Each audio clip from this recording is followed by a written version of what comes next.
La crisis adrenal aguda se caracteriza porque existe una disminución brusca del cortisol. Por lo tanto, constituye una emergencia que se caracteriza por hipotensión, deshidratación, hiponatremia e hipoglicemia. El paciente puede llegar a coma. Esta crisis adrenal aguda puede ser desencadenada por muchas situaciones. Por ejemplo, un paciente que estaba usando corticoides a dosis alta y de pronto le suspendemos bruscamente, entonces va a ser una crisis adrenal aguda. O un paciente que tiene la enfermedad pero que no está diagnosticada y se somete a un estrés grande, por ejemplo, una cirugía mayor, un traumatismo. Entonces, como está frente a un problema de estrés, los niveles de cortisol necesitan duplicarse. Pero como tiene la enfermedad no diagnosticada, sin tratamiento, entonces desencadena una crisis adrenal aguda. Obviamente, al ser una emergencia, el tratamiento tiene que ser en una unidad de cuidados intensivos. Hay que administrar suero salino endovenoso y corticoides también por vía endovenosa, hidrocortisona a dosis altas, ¿no?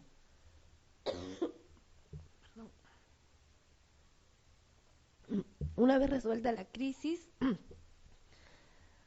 se debe administrar corticoides a dosis de mantenimiento, ¿no? Y si el paciente ya despierta, se pasa a la vía oral.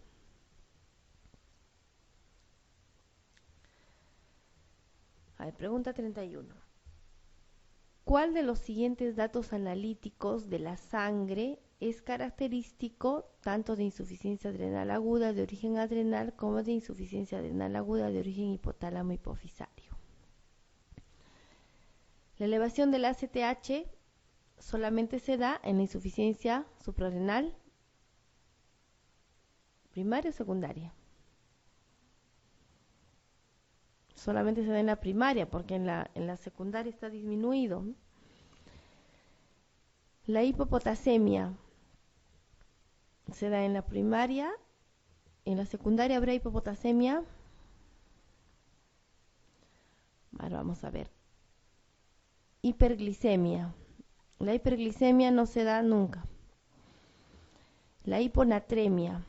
La hiponatremia se da en la insuficiencia suprarrenal y descenso de la aldosterona solamente se da en la insuficiencia suprarrenal primaria, no se da en la secundaria. Entonces la respuesta es la D. La hiponatremia se da tanto en la primaria como en la secundaria. En cambio, la hipopotasemia solamente se da en la no se da ni en la primaria ni en la secundaria. La hipopotasemia se da siempre cuando hay hiponatremia y hiperpotasemia. Una respuesta a eso. Un paciente consulta por vómitos de repetición. La analítica muestra un boom elevado, hiponatremia, hiperpotasemia, acidosis metabólica e hipocloremia. El sodio en orina es de 40. Usted debe sospechar de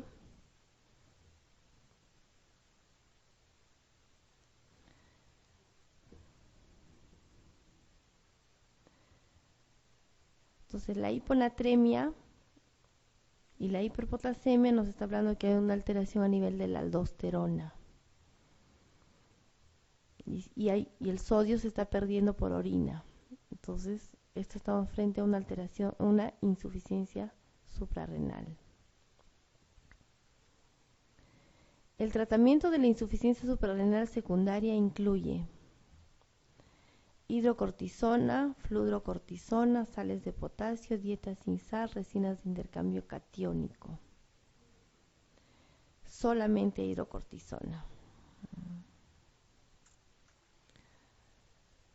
Respecto a la insuficiencia suprarrenal primaria, una de las siguientes es cierta. Los niveles de ACTH y cortisol están disminuidos. Eso es falso, ¿no? ¿Cómo está el ACTH en la insuficiencia suprarrenal primaria? Está elevado, el cortisol está disminuido. Los niveles de cortisol están disminuidos y la ACTH está elevada. Esto es verdadero. Los niveles de cortisol están disminuidos, pero aumenta tras el estímulo con ACTH. El cortisol nunca va a aumentar porque hay una insuficiencia suprarrenal primaria. Los niveles de cortisol están aumentados y los de ACTH disminuidos. Al revés. Los niveles de ACTH y cortisol están aumentados. Esto es Cushing, esto no es Cushing. Entonces la respuesta es la B.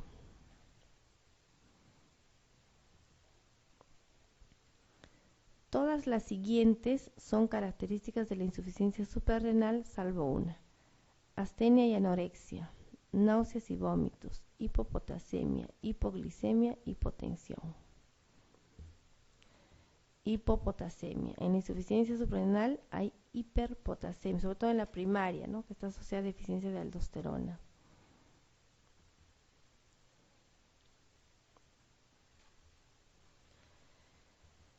Los mineralocorticoides, ¿no?, dependen del sistema renina-angiotensina-aldosterona y tienen como función principal aumentar la reabsorción de sodio, es decir, aumentan la concentración de sodio en el plasma y disminuyen la concentración de potasio. ¿De dónde viene este eje? Comienza con el angiotensinógeno que se produce en el hígado y gracias a la renina, que es una hormona producida en el aparato yuxtaglomerular del riñón, ¿no?, esta renina va a convertirlo en angiotensígeno 1. La angiotensina 1, gracias a la enzima convertidora de angiotensina, que se produce principalmente en el pulmón, se convierte en angiotensina 2. La angiotensina 2 va a estimular a la glándula suprarrenal para la producción de aldosterona. Entonces, la aldosterona va a favorecer la reabsorción de sodio, ¿no?, desde la orina hacia la sangre y la eliminación de potasio desde la sangre hacia la orina. El hiperaldosteronismo entonces viene a ser el aumento en la producción de aldosterona. Puede ser primario cuando la capa glomerular produce en forma autónoma y excesiva la aldosterona. Entonces, hay una enfermedad a nivel de la suprarrenal en esta capa. Pero puede ser secundaria cuando el aumento de la producción de aldosterona se da en respuesta al descenso del volumen plasmático. Pues cuando baja el volumen plasmático, necesita reabsorber sodio y agua, entonces inmediatamente la aldosterona aumenta. El hiperaldosteronismo primario, entonces, es una producción excesiva de aldosterona debido a una enfermedad de la suprarrenal y causa aproximadamente del 0,05 al 2,2% de hipertensión no seleccionada, es decir, de hipertensión no primaria. El mayor porcentaje de casos se da porque existe un adenoma pequeño de menos de 3 centímetros en la suprarrenal, en la capa glomerular, que produce mayor cantidad de aldosterona y es más frecuente en mujeres. Entonces, los adenomas suprarrenales productores de aldosterona se conocen con el nombre de síndrome de Cohn. También puede haber un hiperaldosteronismo idiopático con una hiperplasia adrenal primaria, ¿no? Es decir, hay una hiperplasia en la capa glomerular que produce mayor cantidad de aldosterona. Puede haber un hiperaldosteronismo suprimible con glucocorticoides, que simplemente se administra glucocorticoides y disminuye, o una hiperplasia micronodular, pequeños nódulos en la capa glomerular que producen aldosterona, o un carcinoma suprarrenal productor de aldosterona. Sea cual sea la causa del hiperaldosteronismo primario, el cuadro clínico es el mismo, generalmente es el mismo. Se caracteriza porque hay hipertensión con hipopotasemia. Generalmente, esto hay que sospechar en pacientes hipertensos jóvenes que no tienen ninguna causa de hipertensión primaria. Entonces, la hipertensión es moderada a severa. Y la otra característica es que es mantenida a pesar de la medicación antihipertensiva. En un paciente con hipertensión primaria, generalmente con 2 fármacos antihipertensivos máximo controlan su hipertensión. En cambio, en este tipo de pacientes, 2, 3, 4, 5 no controlan la hipertensión, entonces hay que sospechar. Pues, ¿qué se hace inmediatamente? Hay que hacer dosaje de potasio, porque la asociación hipertensión más hipopotasemia es igual a hiperaldosteronismo primario. De todas maneras, hay que descartar otras causas de hipopotasemia. En algunos casos puede haber normopotasemia, ¿no? Pero generalmente hay hipopotasemia. Y pueden haber síntomas de hipopotasemia como debilidad muscular, fatiga, calambres, cefaleas, alteraciones de la concentración de orina, poliuria, polidipsia. En el electrocardiograma ya vemos, ¿no? Hemos visto cuáles son las características de la hipopotasemia: ondas supraeminentes, arritmias y extrasístoles, hipotensión postural, bradicardias y rara vez edema. Entonces, en el laboratorio vamos a ver hipopotasemia, disminución de la actividad renina plasmática, aumento de la aldosterona y la prueba de la infusión salina. Esta prueba de la infusión salina consiste en que le administro suero salino a un paciente. Si le administro sodio a un paciente, normalmente la aldosterona va a estar disminuida porque ya no necesito sodio. Pero si hay un tumor, la aldosterona va a seguir alta. Entonces, en eso consiste en hacer la prueba de infusión salina, tomando dosaje de aldosterona antes y después de la infusión.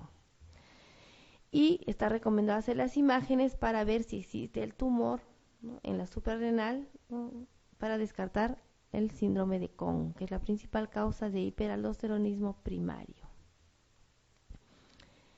El tratamiento, si es la enfermedad de Cohn, se hace la extirpación del tumor y se soluciona el problema. Si es una hiperplasia idiopática, no puedo extirpar las dos suprarrenales por ese motivo, ¿no? En ese caso hay que dar antagonistas de la aldosterona, como la espironolactona, que sabemos que actúan los mismos receptores de la aldosterona, de tal manera que la aldosterona no produce aumento de la concentración de sodio. Y si es el hiperaldosteronismo supresible con glucocorticoides, se administra hidrocortisona y los niveles de aldosterona vuelven a lo normal. Pregunta 36. ¿Debemos sospechar hiperaldosteronismo primario en un paciente hipertenso que presente hipopotasemia con hiperpotasiuria? Entonces, la respuesta aquí es la C. Una mujer de 46 años consulta por habérsele detectado en una exploración rutinaria una tensión arterial de 150/110. En la anamnesis refiere cefaleas, fatigabilidad y ocasionalmente calambres musculares. Ya los calambres nos están orientando a la baja de potasio. Antes de tratar, se obtiene la siguiente analítica: hematocrito 45, hemoglobina 13, glucosa 105, creatinina 0,8, proteínas totales 6,2, calcio 9,2, hasta ahí todo normal, colesterol elevado 240, sodio 137 y potasio 3,1, ¿no? El potasio está bajo. Bicarbonato elevado, ¿no? Vemos que hay también una alcalosis metabólica. ¿Hacia qué entidad clínica orientaría su estudio diagnóstico? Nos tenemos hipertensión con hipopotasemia. Entonces es un hiperaldosteronismo primario. Y finalmente la médula suprarrenal. La médula suprarrenal sabemos que tiene la función de producir catecolaminas. Las catecolaminas, para su producción, necesitan precursores que son la tirosina, que se convierte en dopa. Esta se convierte en dopamina, que también es una catecolamina, y la dopamina se convierte en noradrenalina y esta en adrenalina, que son las catecolaminas más potentes. Una vez que se producen las catecolaminas, estas se degradan gracias a la enzima COMT, que la convierte en normetanefrinas, a la noradrenalina, y por acción de la enzima MAO en el ácido vanilmandélico, que es el metabolismo final de las catecolaminas, ¿no? La adrenalina se convierte en las metanefrinas y esta igualmente se convierte en el ácido vanilmandélico, que es como se eliminan, tanto en forma de metanefrinas como ácido vanilmandélico, se eliminan en la orina. La patología conocida de la médula suprarrenal solamente es el feocromocitoma, que viene a ser un tumor poco frecuente que produce, almacena y secreta catecolaminas. y también se diagnostica en el 0.05 a 1% de los pacientes hipertensos. Igual que el hiperaldosteronismo primario, ¿no? Generalmente son pacientes hipertensos, jóvenes, la mayoría, que no controlan con fármacos antihipertensivos comunes. El feocromocitoma, si bien es cierto, se describe en médula suprarrenal, pero solamente el 90% de los casos se produce en la médula adrenal. El tejido de la médula adrenal es un tejido especial, es un tejido que produce células APUT, ¿no? Y que también está ubicado en zonas extraadrenales, ¿no? Por eso que el feocromocitoma puede ser a nivel de la médula adrenal o extraadrenal. De estos tumores, el 10% son malignos, el 90% son unilaterales, generalmente en el lado derecho, y el 10% son bilaterales. El 10% son extraadrenales, ¿no? Porque son células cromafines que se encuentran ubicados en los ganglios simpáticos del abdomen y el tórax, y a lo largo de la aorta abdominal en el órgano de Zuckerland, llamados feocromocitomas extraadrenales o paragangliomas. Pueden ser a nivel abdominal, intratorácico, en la vejiga, en la vagina o el cordón espermático. De estos tumores, el 30% son malignos. O sea, el feocromocitoma extraadrenal es más probable que sea maligno. En cambio, el que es dentro de la médula, solamente el 10% es maligno. Existe la regla de los 10 en el feocromocitoma. El 10% son extraadrenales. El 10% ocurre en niños. El 10% son múltiples o bilaterales. El 10% recurren, más si son extraadrenales. El 10% son malignos, como hemos visto, más si son extraadrenales. El 10% son familiares y el 10% son incidentalmente descubiertos. Porque como hacen un cuadro clínico muy aparatoso, entonces generalmente se diagnostica sospechando el cuadro. Entonces el feocromocitoma familiar se da en el 5% a 10% de los casos. Los bilaterales se asocian a síndromes familiares, siendo estos más metastásicos, y se asocian a la neoplasia endocrina múltiple tipo 2. La 2A asocia el carcinoma medular de tiroides, el hiperparatiroidismo primario y el feocromocitoma. Y el 2B asocia carcinoma medular de tiroides, feocromocitoma y neuromas fibrosos múltiples. Los feocromocitomas producen norepinefrina y epinefrina, ambos. Pero también producen otras sustancias, como son células cromafines, no son células APUT, pueden producir cualquier sustancia. Opioides endógenos, somatostatina, polipéptido intestinal, calcitonina, ACTH. Pueden producir incluso un síndrome de Cushing ectópico. El cuadro clínico puede ser, ¿no?, con hipertensión paroxística en el 40% o hipertensión sostenida en el 60%. ¿No? En este caso, el 50% con paroxismos y el 50% sin paroxismos, y son asintomáticos en el 5%. ¿Qué es un paroxismo?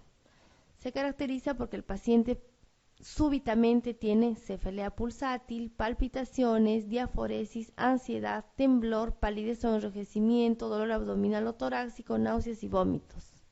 Y le decimos al paciente: estás ansioso, ¿no? Porque tiene toda una clínica, así de un momento a otro empieza a presentar toda la sintomatología, que generalmente se desencadena por esfuerzos, estrés físico o estrés emocional. Entonces, los paroxismos, siempre que el paciente presente todo esto, hay que tener, ¿no?, alguna sospecha de que no sea solamente ansiedad por el estrés. Y la duración es de 10 a 45 minutos. La frecuencia pueden ser varias veces en un día o una vez cada varios días, cada semanas o meses. En raros casos puede haber hipotensión, angina, infarto a miocardio, hipotensión ortostática, arritmias o insuficiencia cardíaca. Entonces, para sospechar debemos tener datos de hipermetabolismo, ¿no? Como las catecolaminas también aumentan el metabolismo, entonces hay intolerancia al calor, diaforesis y pérdida de peso. Alteraciones en la tolerancia a la glucosa en el 50%, constipación, distensión abdominal, colelitiasis, policitemia, aumento de la eritropoyetina, retinopatía hipertensiva, y solamente se palpa el tumor de 10 a 15% de los casos. El diagnóstico se realiza haciendo el dosaje de las catecolaminas séricas y urinarias, o sea, se puede dosar adrenalina, noradrenalina, el ácido vanilmandélico, que sabemos que es su metabolito final en orina, pero la prueba más sensible y específica es el dosaje de las metanefrinas, que pueden ser séricas o metanefrinas urinarias. Y también se pueden hacer las pruebas dinámicas. Y el diagnóstico de localización, como hemos visto, el 90% es a nivel de la médula adrenal, ¿no? Pero debemos ver en cuál de las adrenales es. El 10% es a nivel extraadrenal, en otras zonas. Entonces, las radiografías de abdomen no nos ayudan mucho, podrían mostrar calcificaciones de los tumores, se podría utilizar urografía excretoria, en caso que se sospeche de la zona, y ecografía y tomografía. La tomografía es el examen radiológico de imagen más específico que diagnostica el 90% de los casos de feocromocitoma. También se podría utilizar resonancia magnética o gammagrafía con esta sustancia yodometilbenzilguanidina, que es un isótopo específico para este tipo de tejido, tejido enterocromafín. También se puede utilizar angiografía, pero no es muy útil.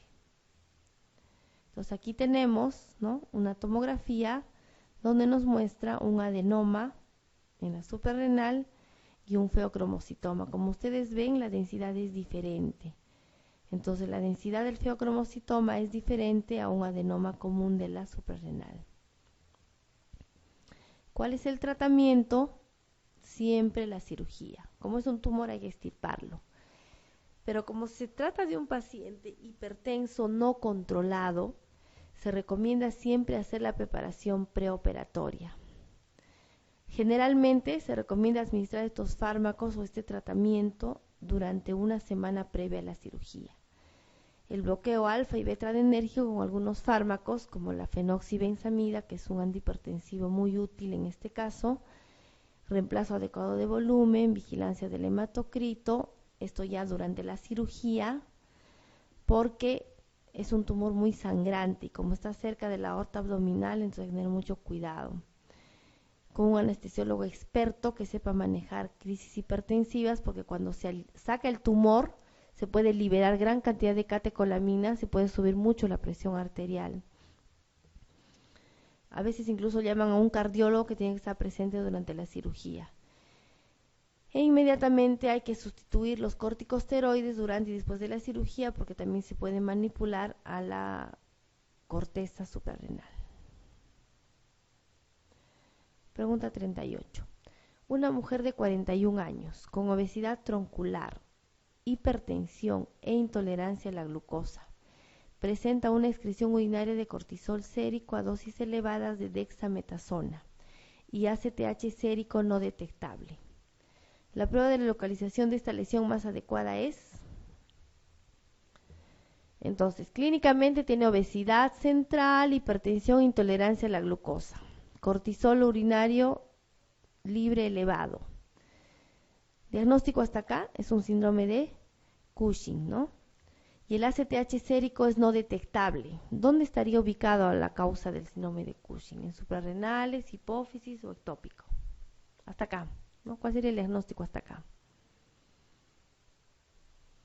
Cuando el cortisol está alto y la ACTH disminuida, estaríamos frente a un síndrome de Cushing suprarrenal, porque aumenta el cortisol y obviamente la ACTH va a estar disminuida.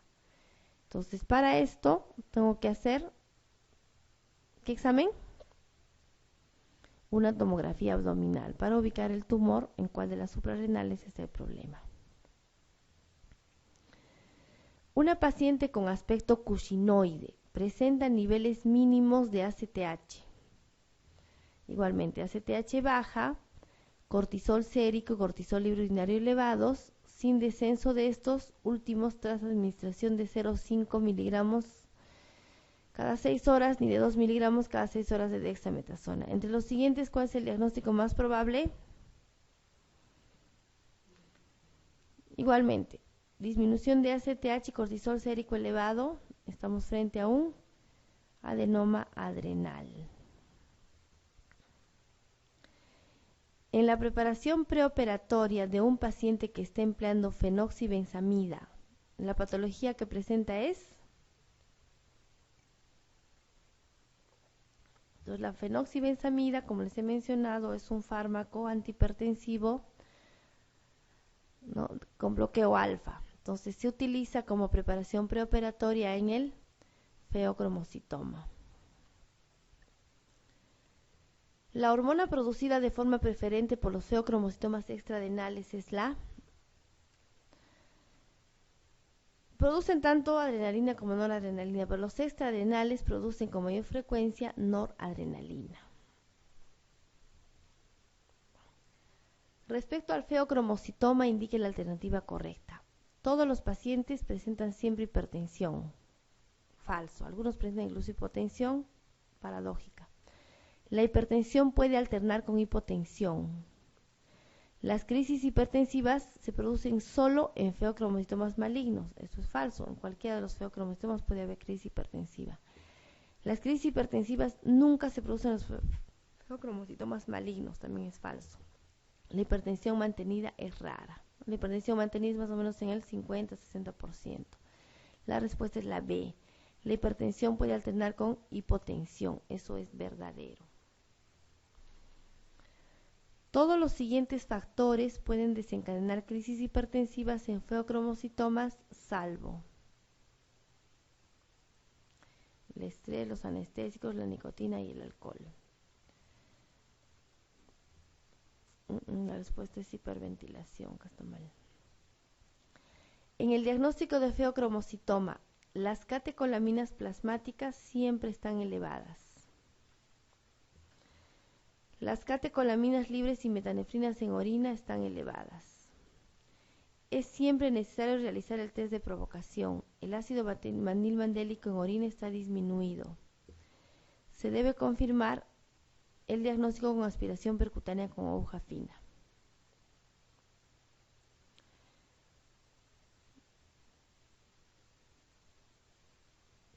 Las catecolaminas plasmáticas no siempre están elevadas.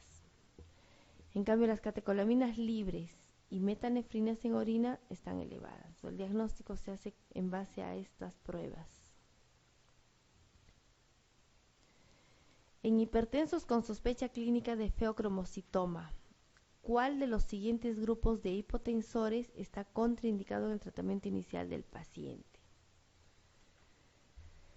Bueno, eso no lo hemos mencionado, pero no se debe administrar inicialmente beta bloqueantes, porque esto más bien estimula a mayor producción, a mayor crisis paroxística. Se pueden utilizar los beta bloqueantes, pero después, ¿no? Después de haber utilizado los otros fármacos, especialmente después de haber utilizado los alfa bloqueantes. Respecto al feocromocitoma, señale lo falso. 10% son extrarenales, verdadero. 10% aparece en la infancia, verdadero. 10% son malignos, verdadero. 10% presenta hipertensión, falso. 10% son familiares, también es verdadero. Hipertensión presentan más del 60% de los casos. Listo, acabamos.